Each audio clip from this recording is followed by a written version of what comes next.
All right, are you ready to get started? Ready. All right. Well, I'm sure that you're used to asking this question, but can you introduce yourself, please? Sure. So my name is Karen Smeda, formerly Karen Ojeda when I was in undergrad and before getting married. Just turned 30, so that was a big milestone. And yeah, I currently work as a litigation attorney for Ogletree Deacons. I've been practicing law for about 2.5 years. Graduated from law school in May 2018. So I was very glad to be done with that phase of life. Yeah, being on the new phase, being a new mom, and yeah. And just for the record, I'm Arturo Gonzalez, and we're here talking on Zoom. It's a Saturday, and I believe that it's February 27th. Okay, so we're going to be talking here about the college experience and your time in MFOS and really anything else that comes up based off of those topics. So just to get us started off a little bit, what does the college experience mean to you? How was it? It's a broad question, just whatever comes to your mind. Yeah. College was a really special time. I was one of those people that was very eager to be done with high school. High school just felt really restrictive to me. So moving on to college was definitely, I feel like it felt like a better fit for my personality in terms of just the options. And going to college at UF was certainly, I feel like I've never met somebody that went to UF and, doesn't look back fondly on that experience. There's just so much that makes that experience so special, between football games and just campus life in general, classes, the whole shebang. It was a really special time in my life. So yeah, I think we've actually been talking about this more recently because my husband went to a big state school too. He went to University of Missouri, and we talk about with our son like what we'd want for him, and certainly I know that there's a range of options in terms of higher education, but the idea of him going to a big state school, likely UF, our plan is to stay in Florida. So ideally it would be great for him to be a Gator in the future. Can you give us a Gator chomp? Oh, yes.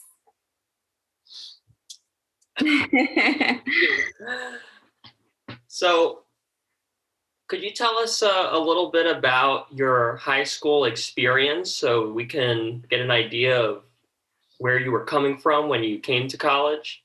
Yeah, absolutely. So I grew up in Ocala, which is, for anybody who doesn't know, it's only about 30 to 45 minutes from Gainesville. So it was very close. And I was part of the International Baccalaureate program at my local high school. So it's a little bit of a unique high school experience in that I took classes exclusively with the approximately 100 students that were in that program. So we spent all 4 years together.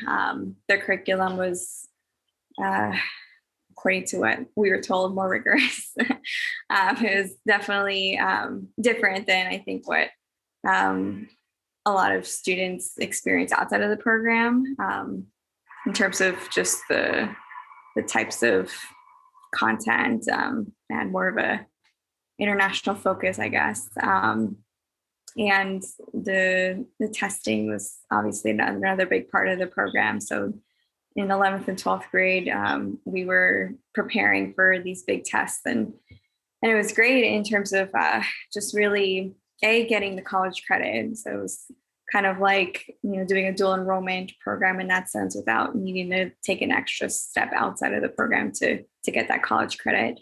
So that was definitely a benefit preparing me for college, but also just in terms of learning important skills like just being disciplined, learning to manage multiple challenging courses, multiple responsibilities, we had our community service requirements and just other aspects of the program in order to graduate from the program that we had to learn to juggle. And in college, I kind of carried that same mentality of having, my research program, my classes, just extracurricular activities and whatnot. That same kind of multitasking mindset. And so I think having had that experience in high school really set me up to be able to do that in college well. You learned how to hustle. Yeah. Now, when you said that it was restrictive, what did you mean? I think it just felt like you were limited, right? So I think being in a program like IB was great in terms of overall the program. I think pushed me in ways that I felt like I needed to be challenged, but I also didn't have a lot of options the way that college presents, like being able to pursue different types of research with different professors, the different types of extracurricular activities you can become involved in, just the option of classes, finding different things that are more aligned with your interest. Those kind of options that college presents, I think, are just for someone like me that just has a multitude of different interests. It's challenging to be limited in that way. We're of one mind there. So tell us a little bit about MFOS. How did you get in? How did you hear about the program? How did you get in? Just a little bit of background information, if you don't mind. Yeah. So honestly, finding out about it is kind of a blur at this point. I just most clearly remember the day that I got that letter in the mail that I was receiving the scholarship. Because I think leading up to that point, I had heard a lot about Bright Futures, and that was kind of the constant thing that we were told in high school. But there was still that worry in the back of my head of what is college going to look like? Like, I know my parents aren't going to be able to, provide for me financially the way that other kids are fortunate to. So there was still that worry in the back of my head of how was I going to cover living expenses, and it just overall college is expensive. And I have an older sister, 6 years older. And so I kind of saw her experience, and she worked throughout college and even started working full time before she even graduated. And I saw it was challenging for her, and she did it, but it didn't mean it wasn't stressful. It didn't mean that she really was limited in terms of having a true college experience. She was primarily taking classes and working, and that was all she had time for. So I think I wanted something different. I wanted to be able to become involved in just the various things that college had to offer. And so I think that was a worry in the back of my head. So to get that letter, I just remember I got it one afternoon, and I showed my parents, and like we were just all crying and so excited about it because it really felt life-changing at that moment. Let's talk a little bit about your parents. What's their background? So my parents are both from Ecuador. They were born in Cuenca, Ecuador, and they immigrated to the U.S. in 1986.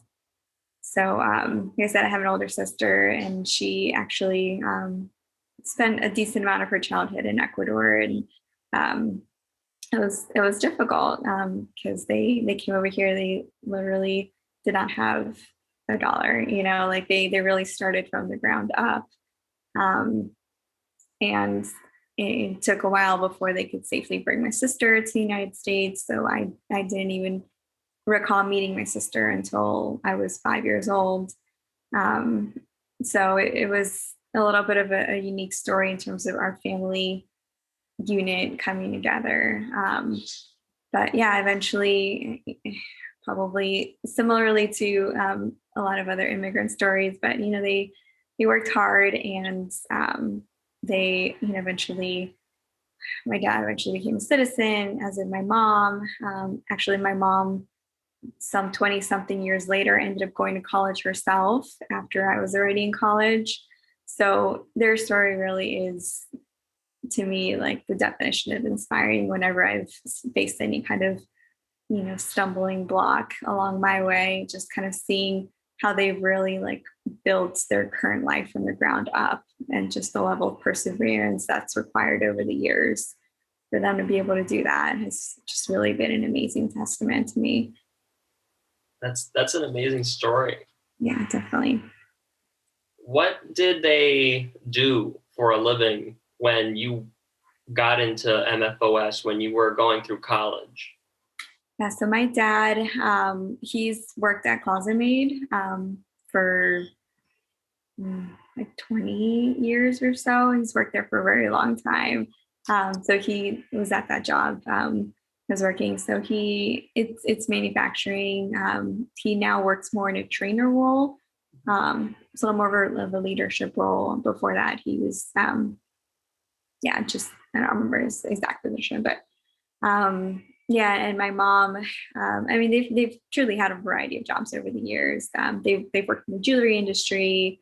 My mom currently works in insurance, so she went back to school for business.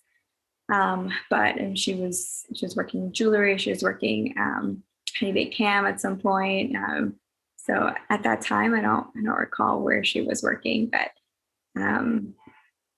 yeah, and now she's graduated from college. It's been the coolest thing to see. It took her a long time to be able to do that, but that was always a dream of hers, to go back to school. And it took her about 7 years to get her bachelor's, but she did it. So we're very proud of her. Yeah. Well, that's awesome. So, yeah. All right. So getting back to college then, what did you, since you didn't work through college, right? I worked a little bit my first year just because I was continuing my job from high school, essentially. But yeah, then I eventually stopped. So how did you use that time? What were the extracurriculars that you mentioned? I think you mentioned a little bit of research. Could you tell us a few more details about that? Yeah, absolutely. So I believe my sophomore year, I became involved with McNair, the McNair Scholars Program.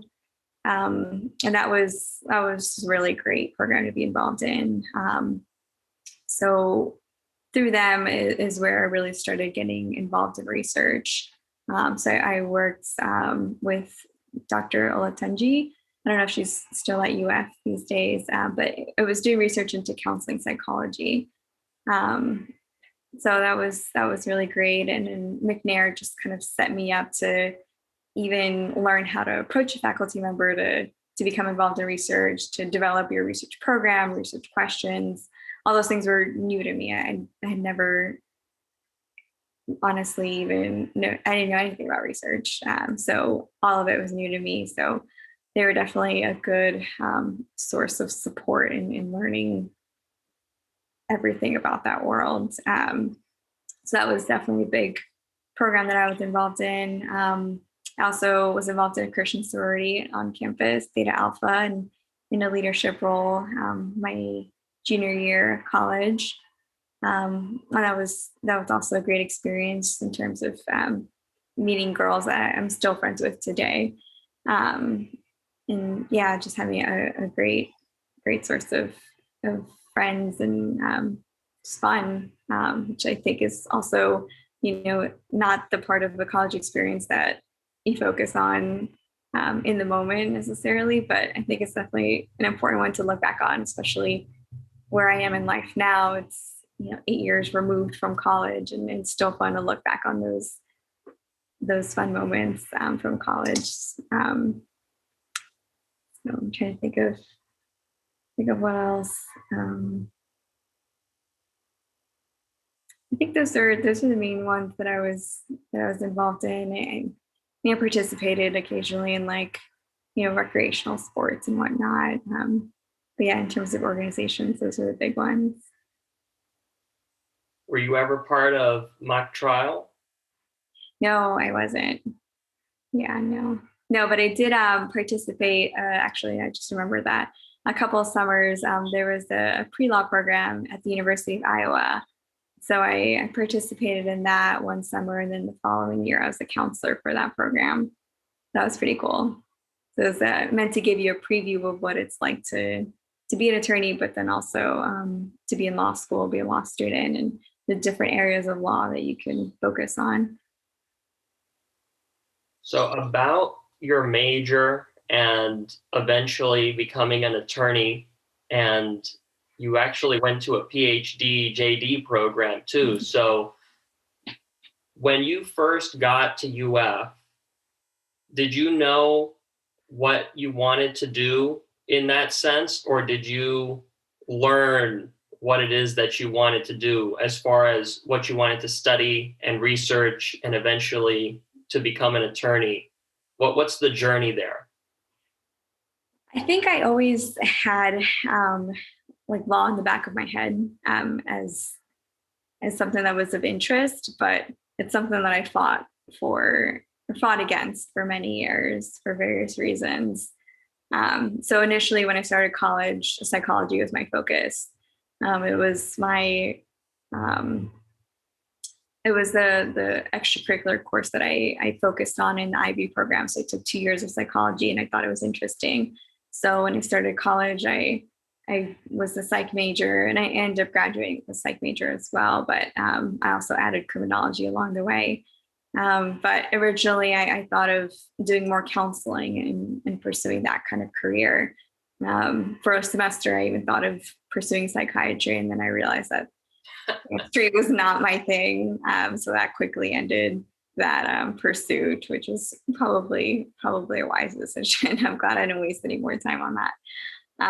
But yeah, I know eventually I learned about this JDPHD option after starting the McNair program and looking more into PhD programs, but then also learning that there was this psych and law focus, and that was a growing area of research.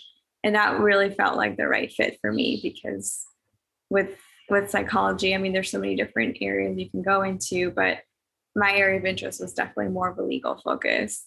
So that was more like when I went to grad school, that was my focus and in grad school. And as I was, setting up for figuring out what I was going to pursue in grad school, I ended up taking the LSAT and what's the other test I'm drawing a blank on for grad school. GRE? Yes, thank you. It hasn't been that long, but it feels so long ago now. I ended up taking the GRE through McNair one summer and then taking the LSAT the following year. Yeah, and I'm glad that was an option I can pursue, and I'm glad that having both the support of McNair to apply for grad school and then the pre-law program I was involved in for law school, like having the support of both of those programs together really helped me navigate that. Because otherwise, applying for grad school alone is stressful and law school alone is stressful. So having the support of both come together was really great. And without the help of those programs, would you have been able to, did you have anyone else that you knew that you could have talked to about that? No. No, I didn't even know those programs existed until, like I said, I started with McNair and becoming involved in that. Yeah, I didn't know anybody that had a PhD outside of professors that I interacted with in classes and whatnot, and even attorneys. I had an uncle that was an attorney in Ecuador, but in the U.S. I didn't know anybody that was practicing law, so it was a totally different area for me and completely uncharted territory for me. And did you say that you were fighting against the idea of becoming an attorney? Yes. And you said it was for several reasons. Yeah. Do you want to expand upon that? Yeah. I think just for a long time, that's what my family had envisioned for me was a career in law. And I think my juvenile need to rebel was pushing me against that for a while. It just also, saw, like I said, my uncle's experience in Ecuador is obviously different than practicing law here, but I don't know, aspects of that career also seemed stressful, and I just wasn't sure that was something that I wanted in my life. I felt like psychology was maybe a better fit at the time than law, and I think over time, just becoming more involved in what it means to be, a psychologist and a researcher in psychology, I just started to learn that actually I think the law is actually a better fit for me. So, I really empathize with this. So I'm going to dig a little deeper here. Yeah. But when you say that your family, like that's what they had in mind for you, when did that start? And then how did that develop in your mind over your adolescence into your teenage years and then into college? It was still kind of seems like something you were considering. So Yeah. what about it? How did it start, and then how did it develop from there? I think it's honestly for as long as I can remember. I remember my mom joking about, like, my sister's an accountant, right? And she would make comments like, "Oh, my accountant, my lawyer." It's little comments like that I knew that was the expectation, that I would be the lawyer of the family one day. And something about that I feel like didn't sit well with me for a while. It was like, no, I want to be the one making this choice. And I'm glad that, like, ultimately um, I was the one that made that choice. And I knew my family wasn't going to, you know, um, disown me or anything for choosing a different career. But I felt like ultimately I needed to be the one making that choice and arriving at that. And so in a roundabout way, I did. And I'm glad that that's how it happened for me. When did you finally make the choice in your mind to say, you know what, I'm just going to be an attorney? That's what I want to do. Yeah, grad school. Yeah. So when in undergrad, when I applied for the JDTHD program, and I was admitted into both. And I think some programs are set up differently, but the way my program was set up was you had to be admitted into both, and you would essentially shift back and forth between programs over the years. So I started in the PhD program and spent the first 2 years doing that. And I got my master's. And after that was done, then I went to law school. And then I was just like a normal law student for the next 2.5 years. And once that was done, then I was supposed to shift back and begin dissertational work and doing the PhD program. But I think within this first 2 years of just doing that master's, I mean, I interacted with a lot of people that were in the program at different stages, and I saw the passion that they had for research and the academic life in general. And I think it just made me realize, like, that was me. Like, I didn't have that same interest that they did. And actually, my husband has a PhD, so I also kind of saw through his eyes, the passion that he has for his work. And when I started law school, it just immediately kind of confirmed that suspicion that I had, that yes, this is where I belong. So I think we're going to come back to your time in grad school. So I'll ask you more about that soon. Okay. But just one last question on this sort of topic. Sure. But how and if any, did the question of money play into your mind with what you wanted to do with your career, and potentially how did you balance that with the typical question some people have of, well, how can I also make the world a better place? I know some people, they really have that as a balancing act in their mind whenever they're trying to decide their career and what it is that they want to study and do. And so how did that question play into your decision, if at all? Yeah, so originally when I was applying for grad programs, I really wanted to, I guess, let me backtrack. So a memory that really stuck out to me and was a big motivator that I kept referencing when I was doing applications was this talk that I watched of Brian Stevenson. He's a civil rights attorney in Alabama. And he, just hearing him talk, he was so passionate about serving underserved populations. And that was really, it really stuck with me. And I think that that was finally the moment where I decided I wanted to do law school in addition to this PhD program. So originally when I applied, it was with that mindset of doing some kind of public interest work. And I think after kind of getting close to graduation,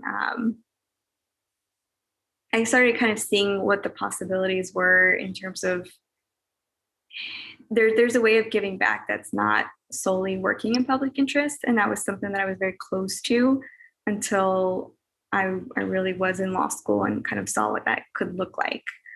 And then I became more open to that idea. So kind of a roundabout way of answering your question, but yes, I would say that serving others is definitely was and still is in my heart. I think just the way that it's looked has changed over the years. And now it's something that my husband and I do in more of a financial way rather than more in through our careers. And I guess that just begs the question, if you're comfortable, in what way do you, in what way do you contribute then? Yeah, absolutely. So from the time we were actually dating in grad school, we started sponsoring a child through Compassion. So Compassion is something that Compassion International is an organization that we're very happy to be involved in. We actually have plans, like I mentioned to you earlier. I have a son that's 6 months old, and our hope is for him and for our future children to have each of them sponsor a child over the years and kind of have like a pen pal relationship with them. So that's something that we definitely hope to continue in the future with our family. We're also involved in our church. So our church really emphasizes service and serving the local communities. So they have various ministries that they do that through. Like they do a regular feeding homeless population around Ybor City. During COVID, I know that they donated a lot to the local servers that were unemployed for a season, just various ways of serving our community. So that's one way that we like to be involved in. We also, prior to having our son, we were also volunteering with our local youth group, which was really fun. And that was something that actually was the first way that we served together when we first started dating. So something that we kind of continued. And then otherwise, we just like to look for opportunities to donate where they come up. We don't like to just necessarily be tied to two causes, but when we hear somebody struggling with X thing, just in many ways that we can get involved in, we do. Friends that we know that are missionaries, we support those causes. Even speaking with Leslie the other day, like with Giving Day, I was like, okay, great. Like, let's get involved in that and give back. So just there's so many causes out there that you can support. So we just try to keep an open mind on what we're doing with that. Well, thank you for that insight. And this also I think is a good segue back in time. Like, you mentioned that you were a part of the Beta Alpha sorority. Beta Alpha. I know that the sororities, the Greek life, they also have a service aspect and a social aspect. So do you want to talk about your time there and what you did and how you enjoyed it? Sure. So I guess in terms of being involved, I was involved in various ways. The one that I remember the most is being secretary my junior year. And yeah, it's a great organization. I think that they're still active on campus. I'm sure it looks differently than my time at college. But yeah, it was, yeah, we had monthly or quarterly requirements in terms of different ways of being involved in the organization. So like service was one of those criterion, and yeah, we had a lot of activities. We just craft nights and movie nights, and other activities called Grab a Date. It was fun. It wasn't actual dates necessarily, but I remember one time we went to St. Augustine on one of those ghost tours.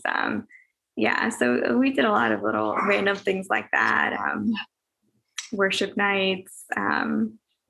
Yeah, I don't know, just a smorgasbord of activities.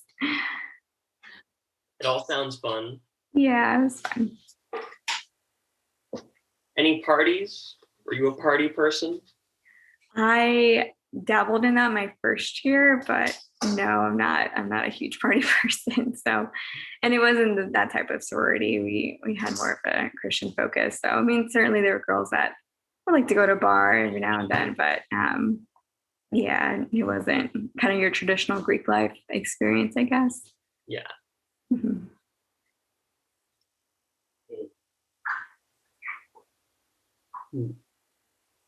I'm going to go ahead and look at the stock questions really quick to see. Sure. Just to keep myself grounded.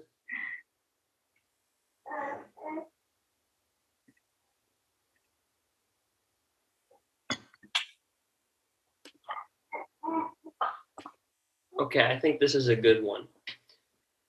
So at your time at UF, were there any faculty, staff, administrators, anyone who was particularly influential to you? That's a good question.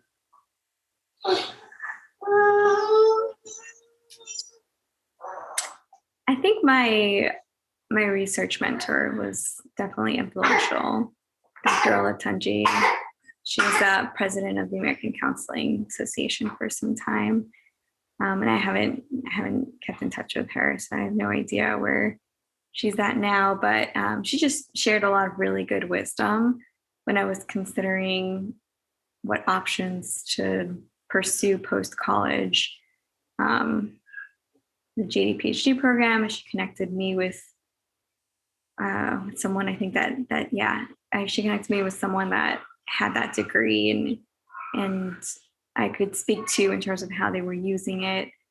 That was really helpful. Just encouraging me not to limit myself. I think it's just always, I think, great to meet someone that reminds you to not put yourself in a box, that there are a lot of options that you can pursue, and just to help you explore what that is. Now, one of the things that you said that you loved about college and UF was campus life. Mm-hmm. And I mean, as someone who's going to UF now, yeah, and half my degree is going to have been online because of this whole pandemic. Yeah. Could you perhaps warm my heart a little bit with some something that you miss about campus or something that you really loved about campus, whether that's a place or a time or an event? Yeah. I mean, college football Saturdays are always just such a highlight. I said I wasn't much into partying when I was a student, but I mean, we would tailgate, and that was just always so fun. I remember like walking, we lived at my best friend and I, we lived in an apartment complex called Hidden Lake. I think it's still there. And we were like walk over and it was just great to see like that whole college, like campus block, like shut down and everybody was in the streets and, it's just such a fun environment. And actually being in grad school, I went to Cornell for grad school and I remember going to their homecoming games and it just was not like that at all. Like people didn't really care about the football. Some people were out, but the majority of campus wasn't. And it was a really different environment. Like I feel like at UF, it's so contagious and everybody is involved. And even if you're not a football fan, you're still there cheering and you care and you're still excited about it. And that's something that my husband and I were saying, like really hope that our son does want to go to a state school because it's a special memory that I feel like it's hard to find at other schools. Contagious is an interesting use of word. Yeah, I know. I know that the pandemic has hit people differently. I feel like everybody's had, sacrifices in their own lives, whatever that's looked like. Like in our case, it was my whole pregnancy was basically spent, in quarantine and the first 6 months of my son's life have been in quarantine. So, I mean, that's certainly a sacrifice, but being a college student right now, I imagine must be really tough. Well, yeah, it is. Yeah. Nowadays, there is always a dispute as to what the best library is. Do you want to weigh in on this? Is this a primordial dispute? Do you remember people talking about that? No, I haven't heard about this battle.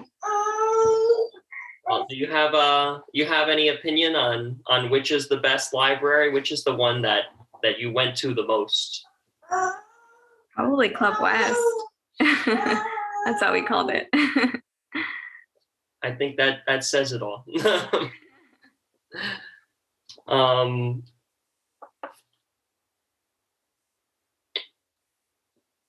Did you ever go beyond the football games? Did you ever go to any, say, the speaking events or any of like the free concerts or anything like that? I'm sure I did. I'm trying to remember specifically which ones. I know we had some like great performers over the years. Wasn't Billy Joel at UF at one point? I like vaguely remember this. Dirk Bentley. I don't know. I feel like there's a lot of great country singers. Yeah, nothing I can remember specifically, but I remember there being a lot of great performers over the years.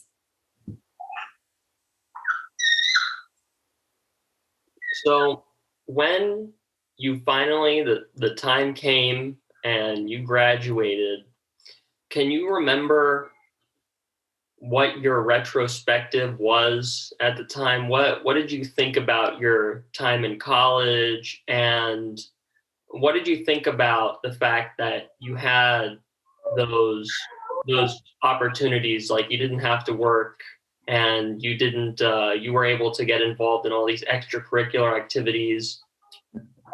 What did you think about that once it was coming up to its end? Yeah.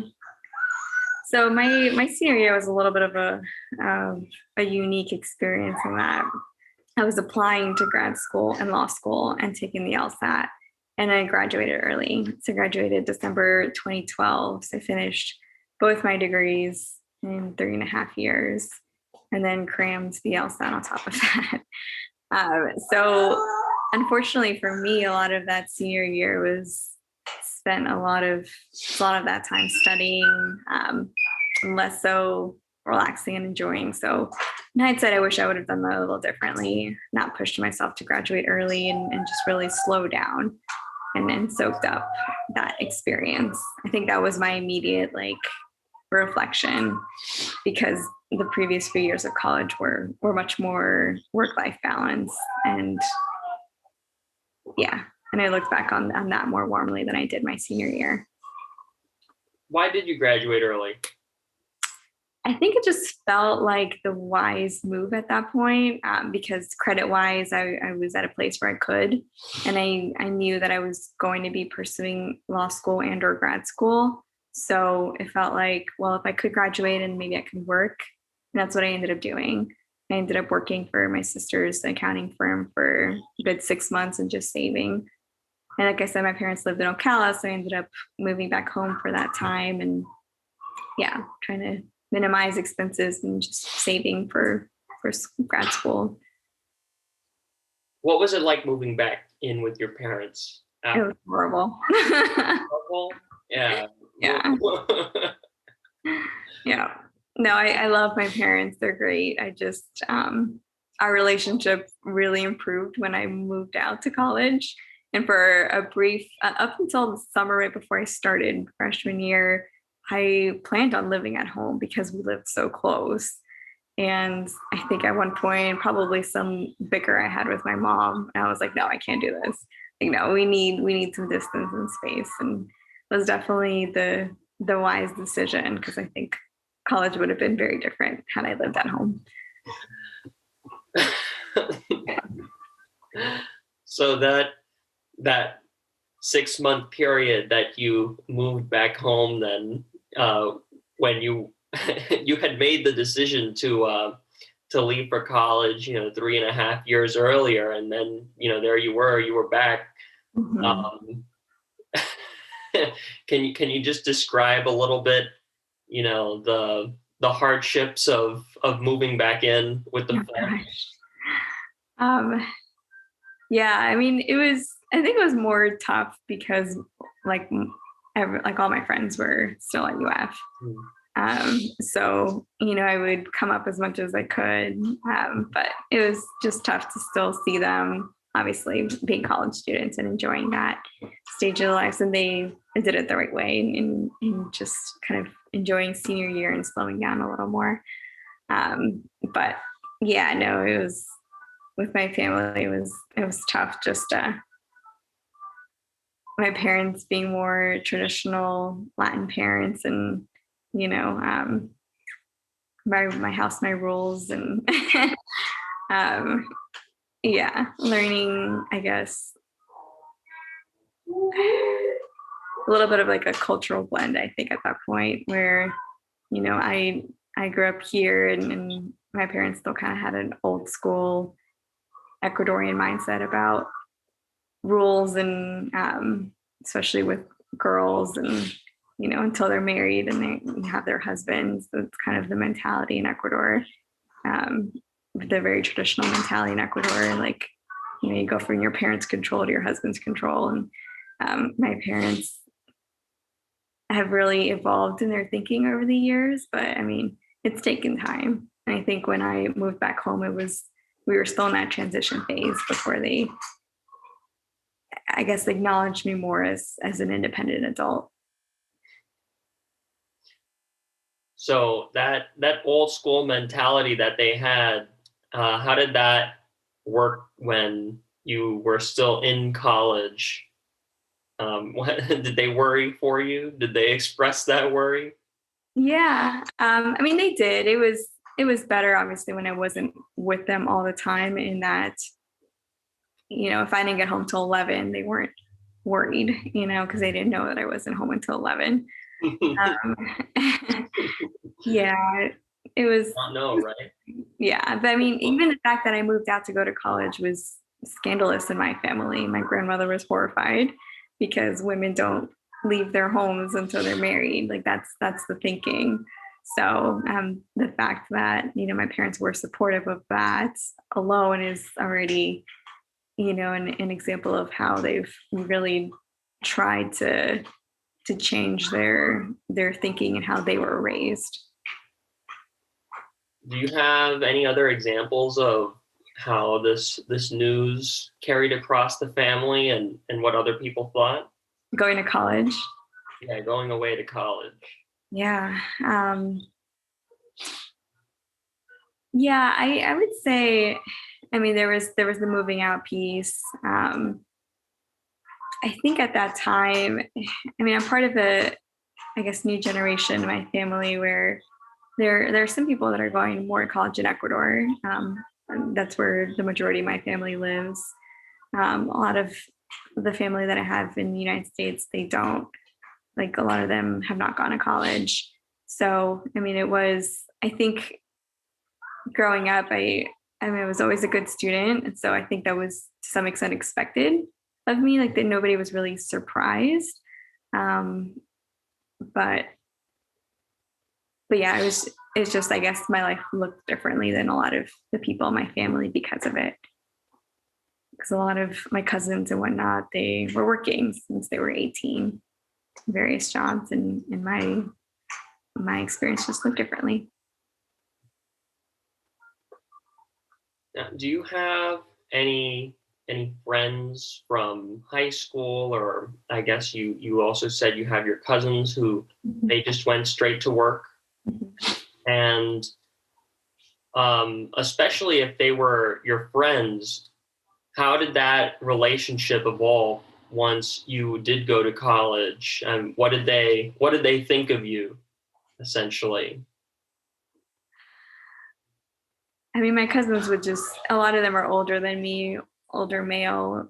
So they would just joke around with me about it, about just being a bookworm, and tease me more than anything. Friend wise, honestly, I don't recall having friends from like high school that didn't go to college. Perhaps that was just because I was involved in this IB program where that's what they intended for you, and that's what they really tried to set you up for. So in some way or another, like, I feel like the majority of people that I went to school with went to college, which is great. Like, I'm really glad that that's the path a lot of people ended up taking.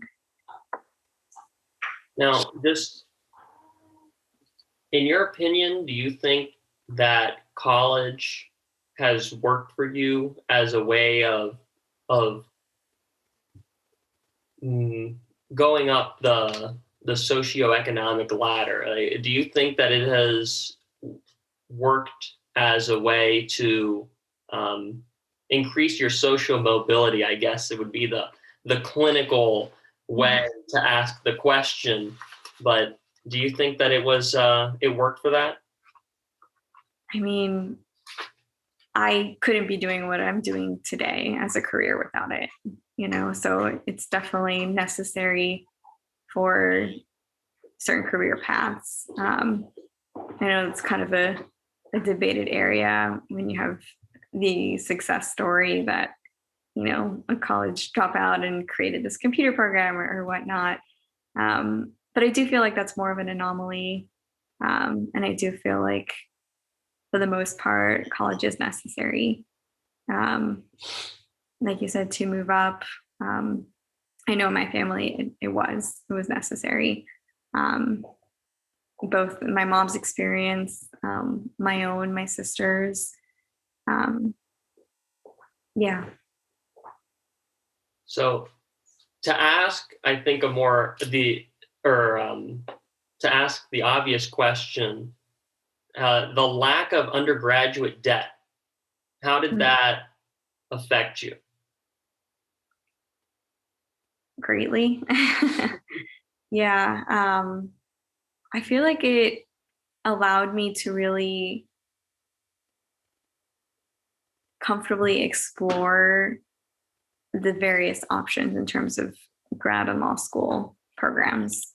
I think if I had undergrad debt, I actually had a full ride offer to the University of Iowa Law School, which I ended up turning down because I got accepted at Cornell, and I got a partial scholarship for the law school, and then the PhD program was fully funded. But I think were I to have the worry of student loans in the background, I probably would have, the wiser decision would have been to choose the full ride scholarship. So I think knowing that the only loans I would have to worry about would be the ones for my legal education, I think that was huge. It allowed me to pick a program that I felt like was a better fit for me, that, I'm really glad I got to experience. So just to wrap up the discussion on college, if you could describe college for you in just one word, what would it be?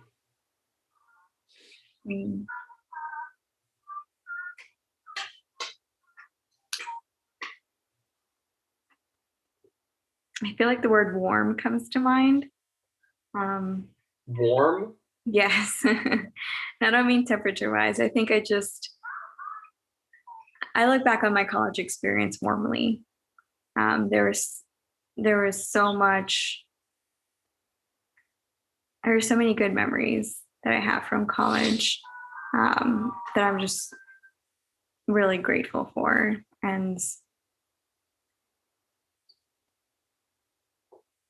yeah, so many things I got to experience, and I think that brings me back to just being grateful that I didn't have, this need to work to support myself the way that other students do to make it through college. I really got the opportunity to just be a college student and explore what that means in various ways. And if we haven't covered it already, do you want to share one of your favorite memories from that time? You can say no if you'd like. No, I mean, there's just so many good ones. It's hard to really think of one.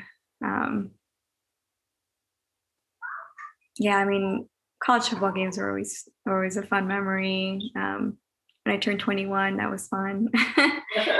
Yeah, my girlfriends from my sorority, they made a little sign. I'm a big fan of peanuts, so they made a little sign of Snoopy with a little martini glass, and I had I don't know if people still do this pre-COVID. I don't know if people still do this, but the sign with the 21 things to do.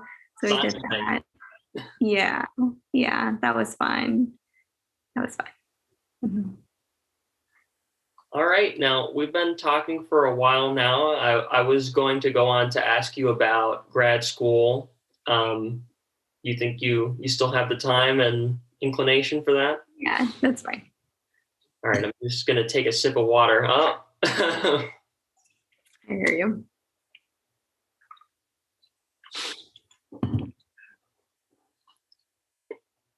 So you went to Cornell, right?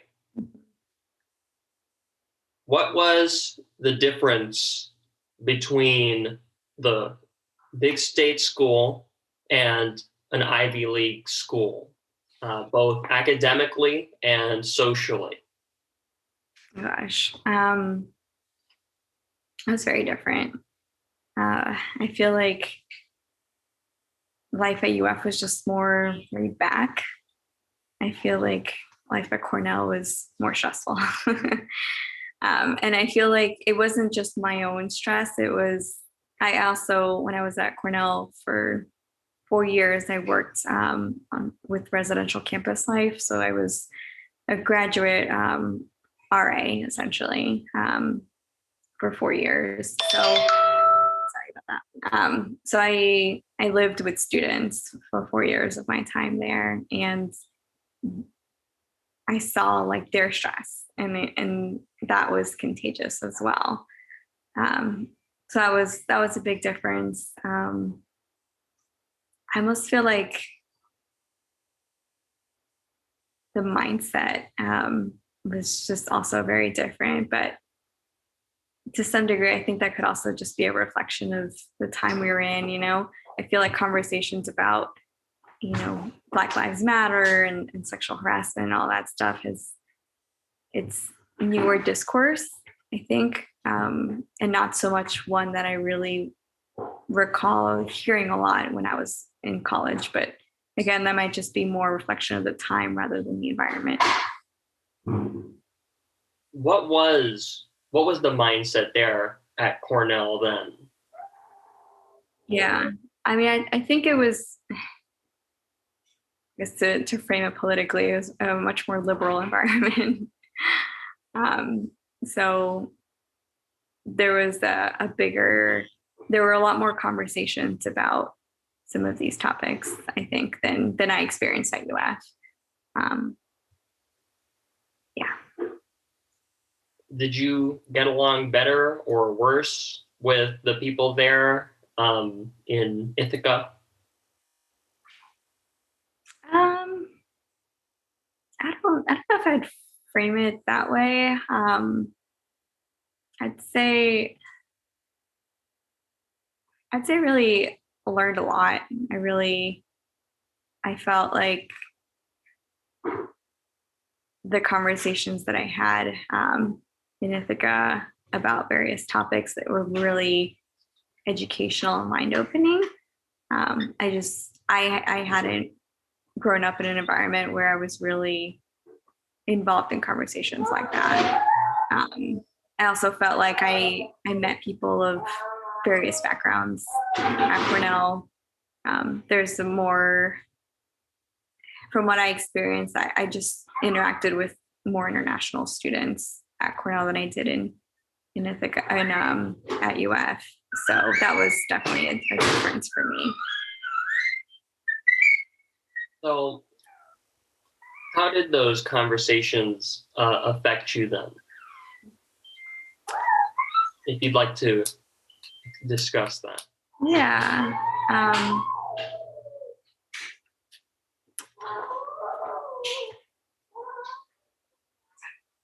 I guess I just carried them more into my life post school.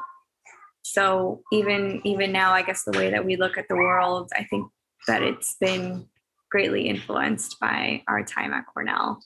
The people we've met, the stories we've heard, I think they stay with you.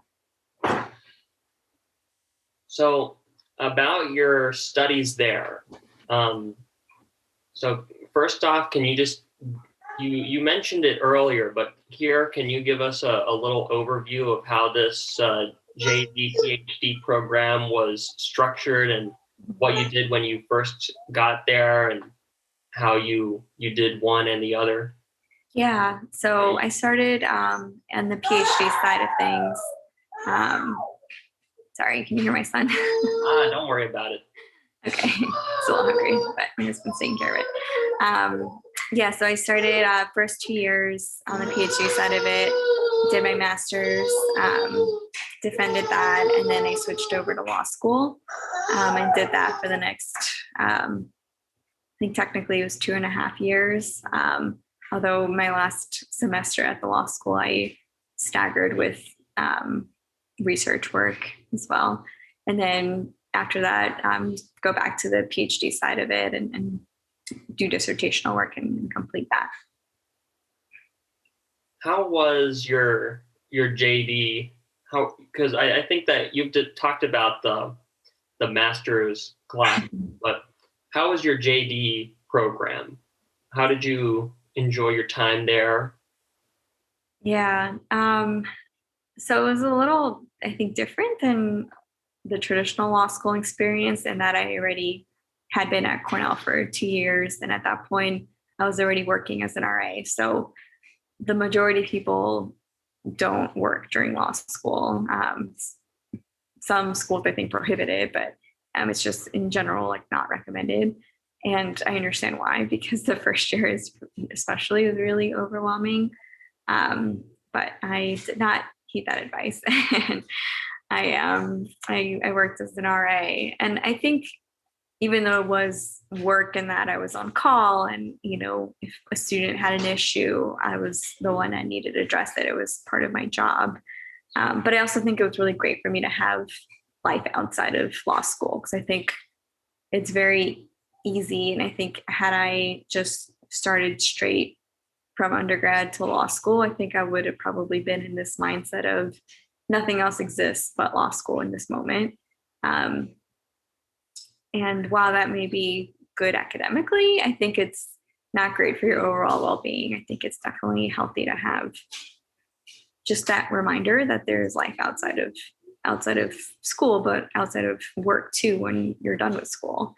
And that's something that I've definitely, even now, you know, as someone that's in her career and working, I carry that into my life now. And speaking of working, so when you were working as an RA there at Cornell, that would have been the first time you were working and going to school at the same time since your freshman year of college, right? Yeah. Mm-hmm. So how was that? You know, you had escaped it. You had escaped the work for that long. You know, not that you didn't work, but that, you know, you didn't have to go to school at the same time. So then how was it like having to pick that up again? Yeah, I mean, I'm grateful that the work that I was doing was one where my supervisor was very understanding.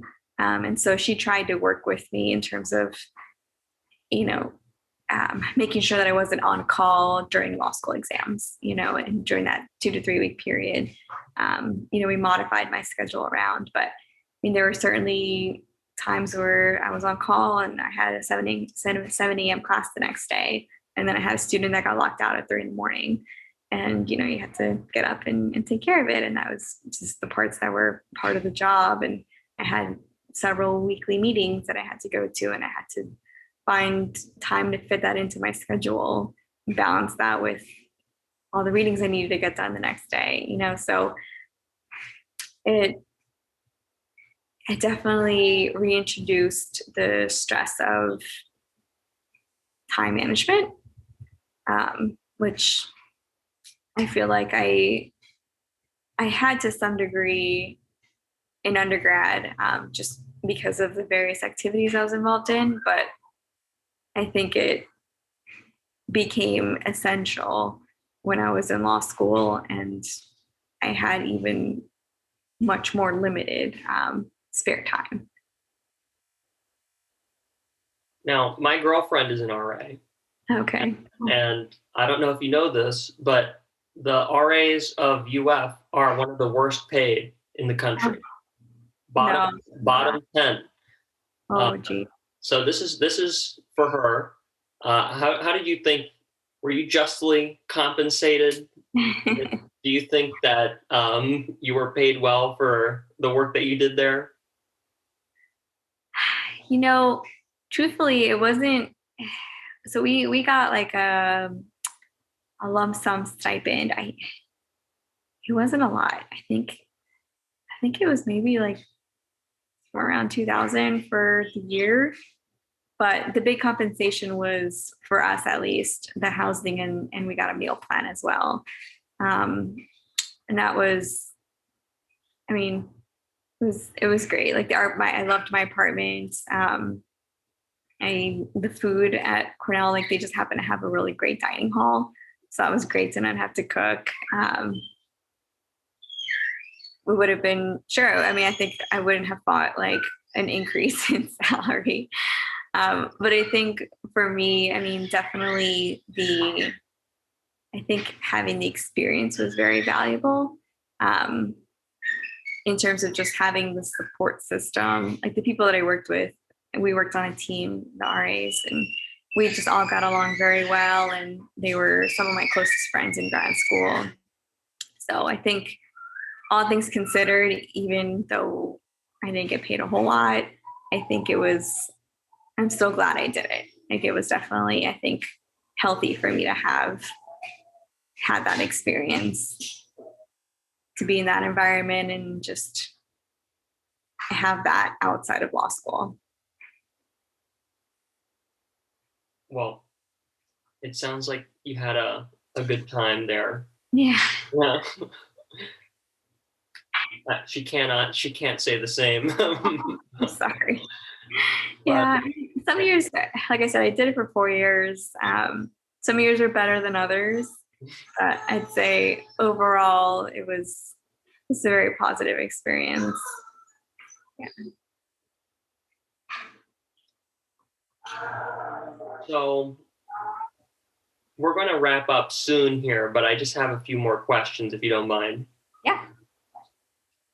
How is it that you discovered employment law and you made that switch in your mind from public interest to, well, I can serve the public in other ways.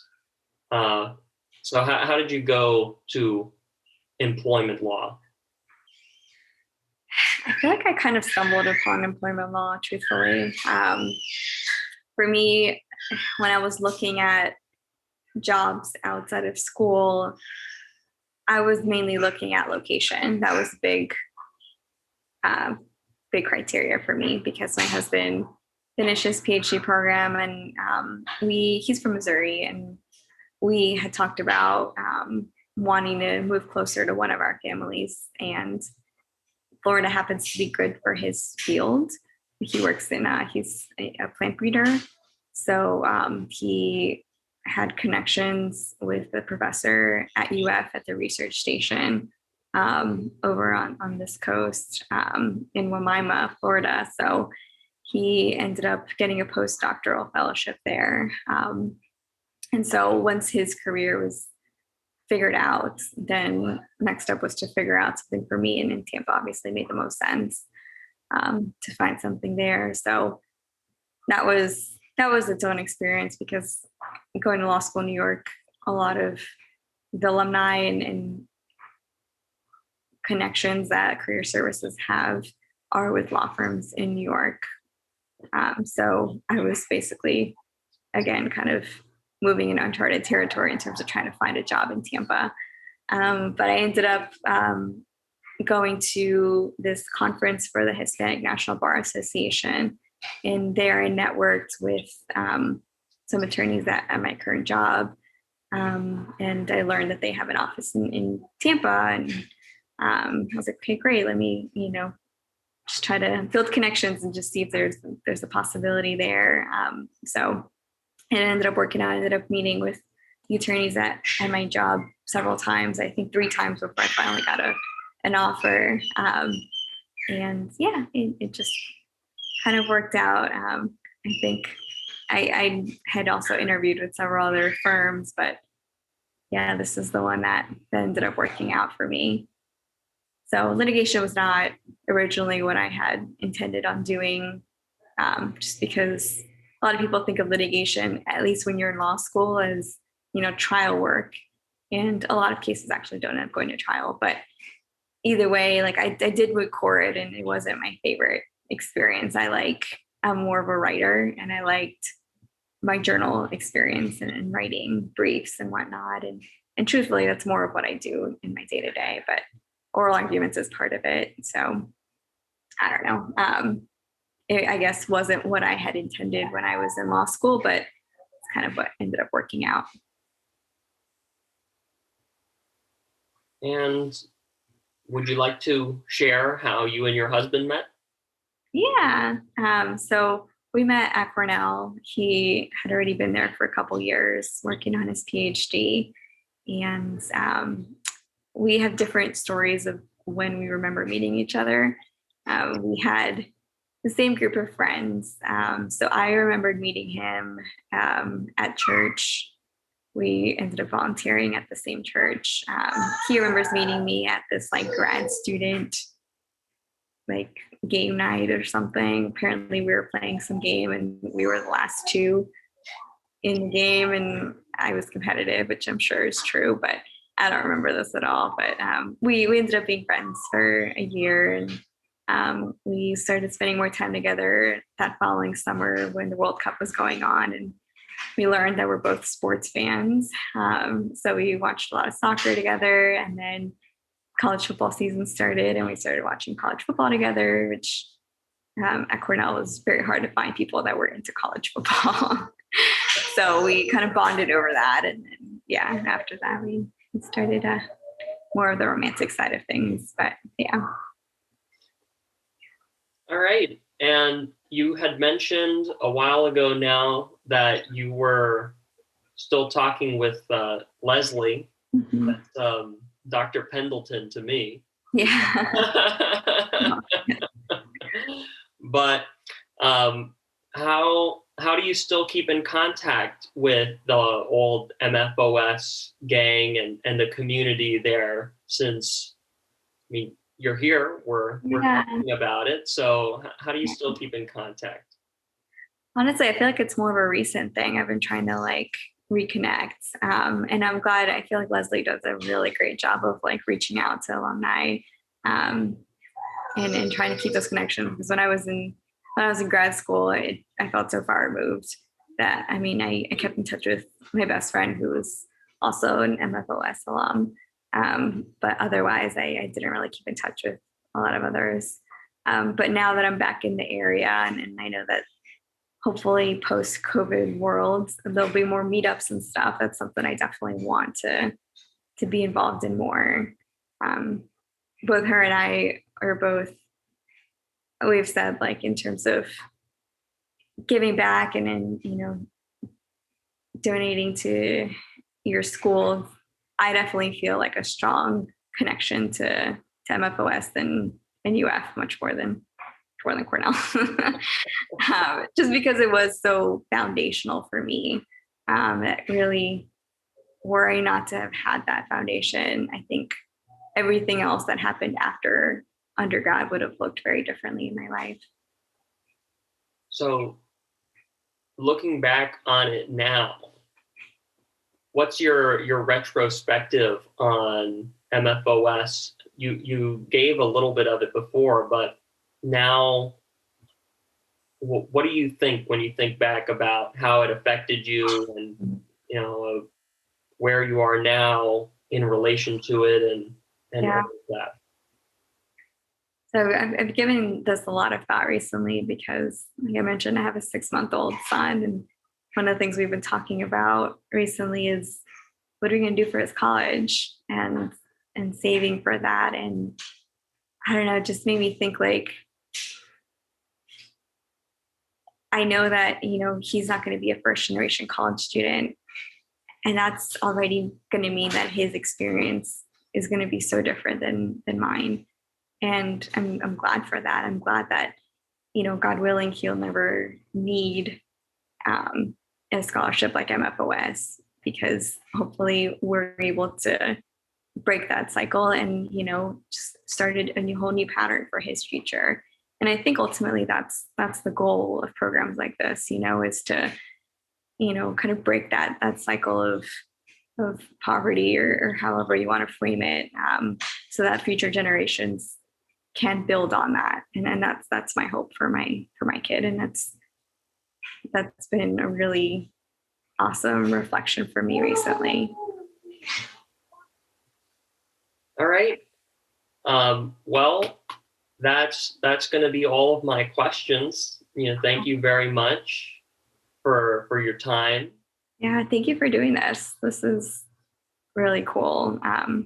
To just be able to like reflect, but I think B, just to slow down and kind of reconsider how this program, even years later, still continues to make an impact.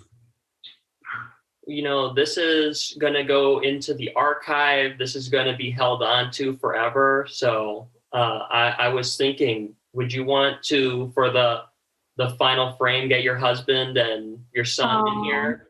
Yeah, that would be great. Hey, baby, you want to come here for a second?